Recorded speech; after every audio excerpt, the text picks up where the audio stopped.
رب العالمين والعاقبة للمتقين ولا عدوان إلا على الظالمين. أعوذ بالله من الشيطان الرجيم. بسم الله الرحمن الرحيم. قال الله تعالى في القرآن المجيد والفرقان الحميد: كسراب بقية يحسبه الظمآن ماء حتى إذا جاءه لم يجده شيئا ووجد الله عنده فوفاه حسابه والله سريع الحساب. آج ہمارا یہ درس جو ہے، جس طرح آپ ساتھیوں کو پتہ ہے کہ ہمارا یہ سلسلہ چل رہا ہے گناہوں کی زندگی ذلت کا راستہ ہے. آج اس سلسلے میں اس کی 15ویں کڑی یا 15واں درس سمجھ لیں. آج ہمارا یہ درس جو ہے اس بارے میں ہے کہ خیر اور شر کی بنیاد اور جڑ جو ہے وہ خیالات ہے، وہ سوچ ہے. سوچ ہی سے خیر اور شر جو ہے وہ جنم لیتے ہیں. اگر خیالات انسان اچھے رکھتا ہے، اچھے جو ہے قبول کرتا ہے، اور تو پھر انہی خیالات کی وجہ سے پھر انسان کے اندر ارادہ، ہمت اور عزیمت اور پھر فعل جو ہے وہ سرزد ہوتا ہے. تو خیالات اور سوچ کی بڑی اہمیت ہے، اور یہ خیر اور شر کی اساس اور بنیاد ہے. تو آپ ایسے سمجھ لیں کہ اس دنیا میں مسکین اور ضعیف اور فقیر ہے وہ انسان جس کے پاس کوئی سوچ نہیں ہے. وہ دنیا کا مسکین غریب ترین انسان ہے جس کے پاس کوئی سوچ نہیں. کیونکہ دنیا کے اندر 4 قسم کے لوگ ہیں. نمبر 1، جو خیر کے ساتھ کھڑے ہیں، خیر کی سوچ ہے اور خیر ہی کو لے کر آگے چلتے ہیں، پوری زندگی گزارتے ہیں. اور دوسری قسم کے لوگ وہ ہیں جو شر کے ساتھ کھڑے ہیں، شر کو لے کر چلتے ہیں اور شر ہی کی دن رات خدمت کرتے رہتے ہیں. تیسری قسم کے وہ لوگ ہیں جو منافق قسم کے لوگ ہیں، جو ادھر بھی ہیں اور ادھر بھی ہیں. اور چوتھی قسم ان لوگوں کی ہے جن کے پاس اپنی کوئی سوچ نہیں، اپنے کوئی خیالات نہیں. یعنی نہ وہ شر کے ساتھ ہیں، نہ خیر کے ساتھ ہیں، اور نہ ہی مطلب ان کے اندر کوئی اور سوچ ہے بھی اپنا مفاد اور اس قسم کی چیز. بلکہ وہ ایسے پڑے ہیں جیسے ایک میدان کے اندر فٹ بال پڑی ہوتی ہے اور جو آتا ہے اس کو کک مارتا چلا جاتا ہے. یعنی اس انسان کی اپنی کوئی سوچ نہیں ہے زندگی گزارنے کے حوالے سے کہ خیر کے ساتھ جانا ہے، شر کے ساتھ جانا ہے، یا کیا کرنا ہے. کچھ بھی نہیں.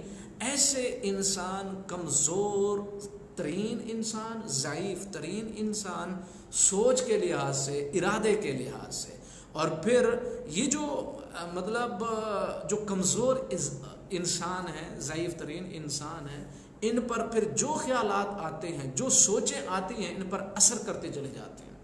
اور سوچ جو ہے وہ ایسے ہے، مطلب آپ دیکھیں جس طرح راستے پہ چلتا بندہ ہو، آپ اس کو دیکھتے ہیں ایک بندہ جا رہا ہے، آپ اس توجہ نہیں دیتے، وہ گزر جائے گا. لیکن اگر آپ توجہ دیں گے، اس کو بٹھائیں گے، پھر صاف ظاہر لا محالہ یا آپ اس سے متاثر ہوں گے یا وہ آپ کو متاثر کر دے گا یا آپ اس کو متاثر کریں گے. تو یہ جو کمزور انسان ہے، یہ انسان پھر ہر قسم کی جو ضرر رساں سوچیں ہوتی ہیں اس سے متاثر ہوتے چلے جاتے ہیں، اور ان کا دل اور دماغ خالی ہوتا ہے. شیطان پھر ان پر اثر انداز ہوتا ہے. اور یہ بات یاد رکھیں کہ جو دل اور دماغ خیر کے اندر مشغول نہیں، جو دل اور دماغ سچ اور اللہ کے راستے پہ کام جو ہے وہ کرنے والا نہیں یا اس میں مشغول نہیں، تو وہ دل اور دماغ خالی ہے. پھر شیطان اس پر حملہ کرتا ہے اور اپنے جو ہے وہ شر والے بیج بوتا ہے، پھر وہ درخت بنتا ہے. اچھا، پھر اس میں یہ دیکھیں کہ سب سے بہترین انسان، سب سے بہترین نفس اور خوبصورت انسان وہ ہے جو اپنی سوچ کی حفاظت کرتا ہے. اس طرح اللہ رب العزت نے ارشاد فرمایا: قد افلح من زکاها وقد خاب من دساها. زبردست آیت ہے. قرآن مجید جو ہے وہ ایک بہترین کلام اللہ تعالیٰ کی طرف سے انسانوں کی ہدایت کے لیے، دل اور دماغ کی سکون اور زندگی اور دنیا اور آخرت کی کامیابی کے لیے ایک زبردست کلام جو دلوں کو سکون دیتا ہے۔ اللہ بذکر اللہ تطمئن القلوب۔ اللہ رب العزت ارشاد فرماتے ہیں قد افلح من زکاہا، کامیاب ہو چکا وہ انسان، من زکاہا جس نے تزکیہ کیا۔ تزکیہ کا مطلب یہ، سب سے دیکھیں پہلے فلاح کا لفظ دیکھیں، فلاح یعنی کسان کو کہتے ہیں، مطلب ایک انسان جب شر اور خیر کے درمیان فرق کرنا شروع کر دے، سمجھو وہ کامیاب ہے۔ فلاح کسان کہتے ہیں، کسان ہل چلاتا ہے زمین میں، جو ہل چلاتا ہے، جو محنت کوشش کرتا ہے اور بیج بونے کے لیے محنت اور کوشش کرتا ہے، تو صاف ظاہر ہے جب بیج بوئے گا تو کچھ نہ کچھ نکلے گا، تو ضرور کامیابی ملے گی، ضرور ملے گی۔ اس انسان کی بنسبت اچھا ہے جو بالکل بیٹھا ہے بیکار سا۔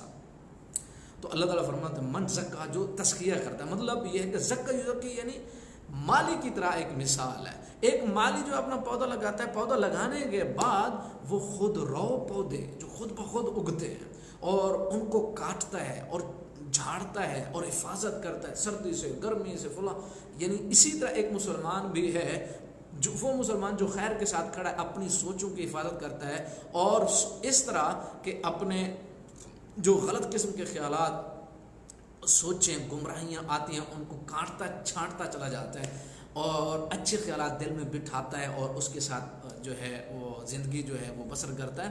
ایسے سمجھیں کہ مسلمان کی جو زندگی ایسی ہے جیسے ایک انسان حالت جنگ میں ہوتا ہے۔ حالت جنگ کے اندر انسان کبھی بھی اپنے اسلحے کو نہیں چھوڑتا، اپنی ٹریننگ کو نہیں چھوڑتا، اپنے دشمن سے غافل نہیں ہوتا، 24 گھنٹے اور پوری زندگی وہ کوئی نہ کوئی کام کرتا ضرور رہتا ہے، یا جسمانی تیاری کرے گا، یا اسلحے کی تیاری کرے گا، یا دشمن کے بارے خبریں لائے۔ مسئلہ یہ ہے کہ وہ حالت جنگ میں کبھی بھی غفلت کا شکار نہیں ہوتا، کیونکہ اس کو پتہ ہے غفلت کروں گا تو شکار ہو جاؤں گا۔ یہی حالت مسلمان کی زندگی کے اندر، مسلمان شیطان کے ساتھ حالت جنگ میں ہے۔ اگر جو ہی مسلمان اپنے اسلحہ یا غفلت کا شکار ہوتا ہے، شیطان اس پر اٹیک کرتا ہے، حملہ کر دیتا ہے۔ اچھا، پھر آپ یہ دیکھیں کہ سوچ کے لحاظ سے انسان اس دھرتی پہ 4 قسم کی جو ہیں وہ سوچیں، 4 قسم کی سوچوں سے بہر نہیں ہے انسان کے پاس 4 قسم کی سوچیں ہیں، اور ان سوچوں سے انسان کی اور سوچ کوئی بہر ہوتی ہی نہیں۔ نمبر 1، پہلی قسم یہ ہے کہ ایسی سوچ جو یا تو آخرت کی خیر کے لیے ہوگی، آخرت کا فائدہ ہوگا۔ نمبر 1 سوچ آخرت کا فائدہ ہوگا، ایسی سوچیں وہ دل دماغ میں لاتا ہے جس سے آخرت کا فائدہ ہے۔ نمبر 2، یا ایسی سوچیں آتی ہیں، ایسے خیالات آتے ہیں جس سے آخرت کے نقصان کی حفاظت ہوتی ہے، مطلب یعنی مسلمان کے پاس ایسی سوچیں پیدا ہوتی ہیں کہ آخرت کا نقصان نہ ہو۔ نمبر 1 آخرت کا فائدہ ہو، یا یہ ہے کہ آخرت کا نقصان نہ ہو۔ تیسری قسم، دنیا کا فائدہ ہو یا پھر دنیا کا نقصان نہ ہو، دنیا کا فائدہ ہو اور اس کے ترک کرنے پہ، چھوڑنے پہ، یا یہ ہے کہ دنیا کے اندر نقصان جو ہے میرا نہ ہو۔ یہ 4 سوچیں، اس سے بہر زندگی نہیں ہے۔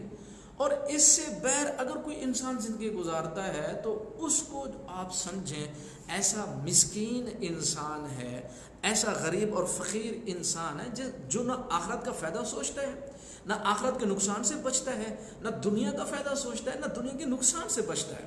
وہ ایسے ہی ہے، یعنی ایک میدان کے اندر فٹ بال پڑی ہے، جو آتا ہے کک مارتا ہے ادھر سے ادھر، یا پھر وقت کی جو فضا یعنی ہوا چلتی ہے، اچھی بری کچھ بھی، وہ اس کے ساتھ اڑتا رہتا ہے ایک درخت کے پتے کی طرح۔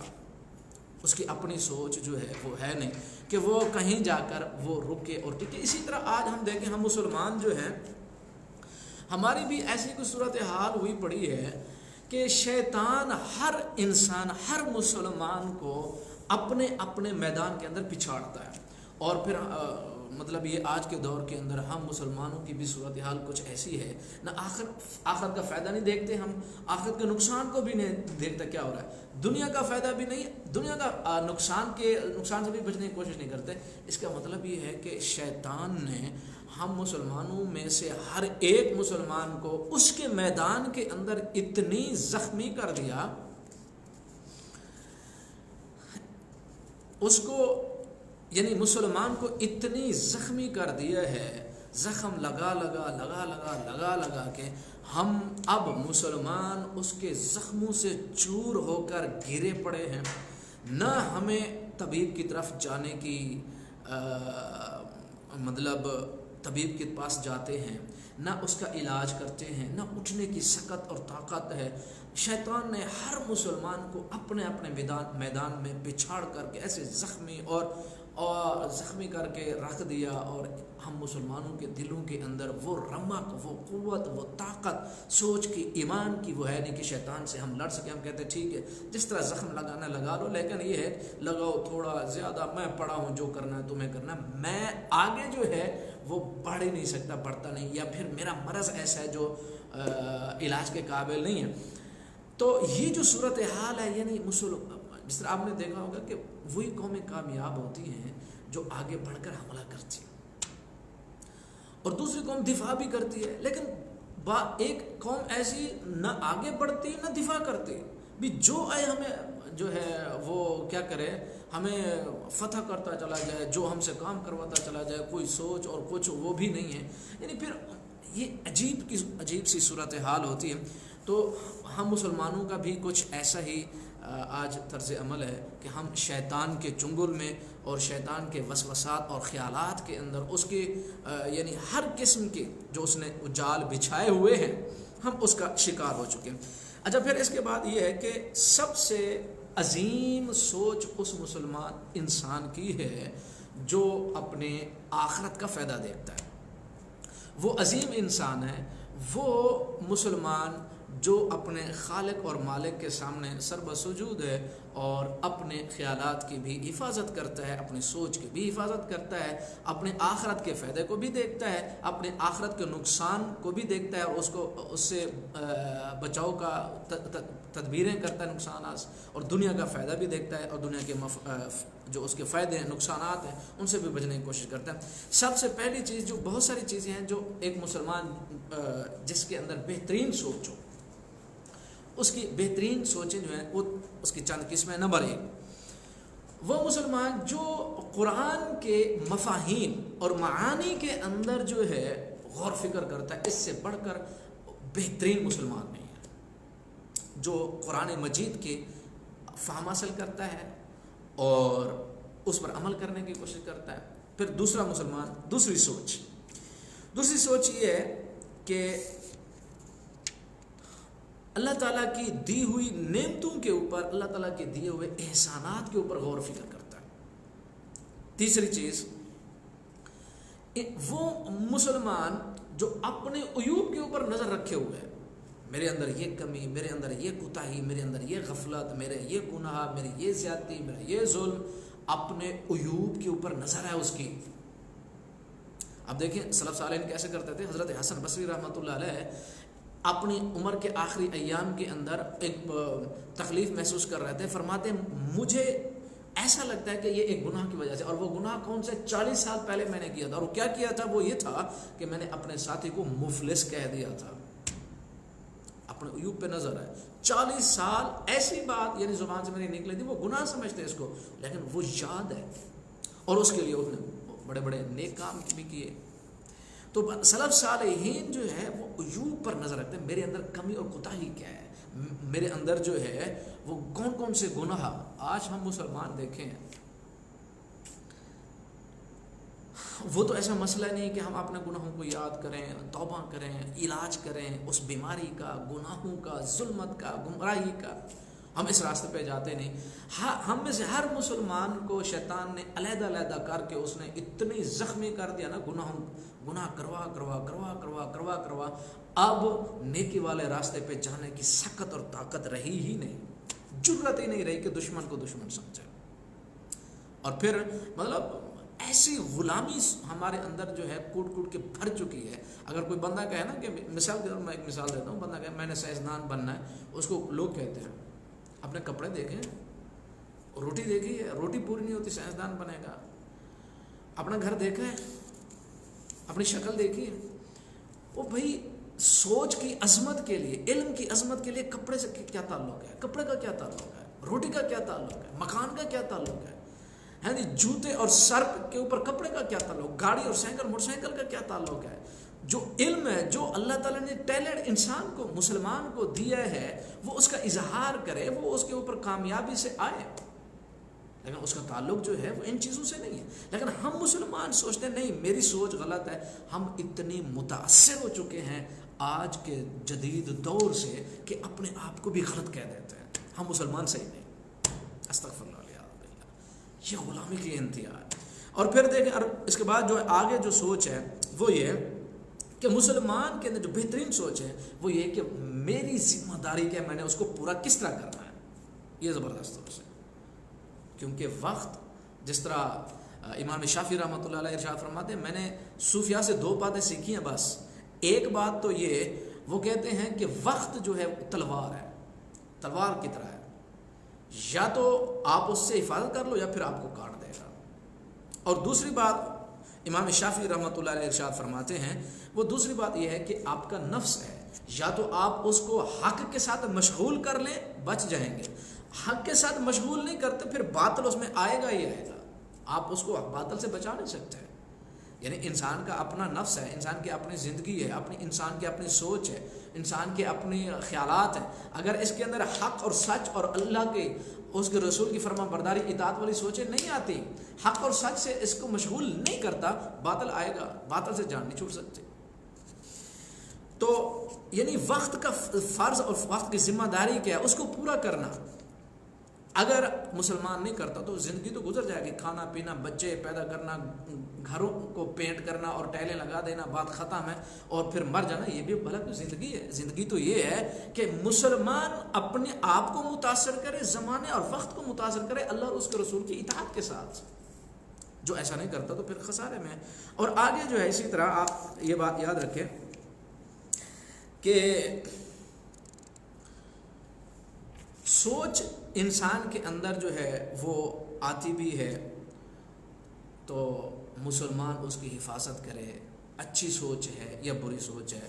جس طرح امام ابن قیم رحمۃ اللہ علیہ ارشاد فرماتے ہیں، دل اور دماغ ایک فارغ اور صاف اور شفاف چیز ہے، اگر آپ اس کے اندر حق نہیں ڈالیں گے تو شیطان کو یہ خالی برتن جو محسوس ہوتا ہے تو پھر وہ اپنے شکوک اور شبہات اور گمراہی اور گناہ کے ذریعے اپنے بیج ڈالتا رہتا ہے، اور آہستہ آہستہ ان شکوک اور شبہات کو بڑھاتے ایک درخت بنا دیتا ہے۔ پھر انسان کی زندگی میں ایک ایسا لمحہ بھی آ جاتا ہے، وہ کہتا ہے کہ اسلام اور دین کیا ہے۔ ہم اسلام اور دین کو بھول چکے ہیں نا، اصل زندگی تو یہی تھی، ہم جینا بھول چکے ہیں۔ زندگی کو موت کہتے ہیں، موت کو زندگی کہتے ہیں۔ اللہ تعالی ہم سب مسلمانوں کو عمل کرنے کی توفیق عطا فرمائے۔ وما علینا الا البلاغ۔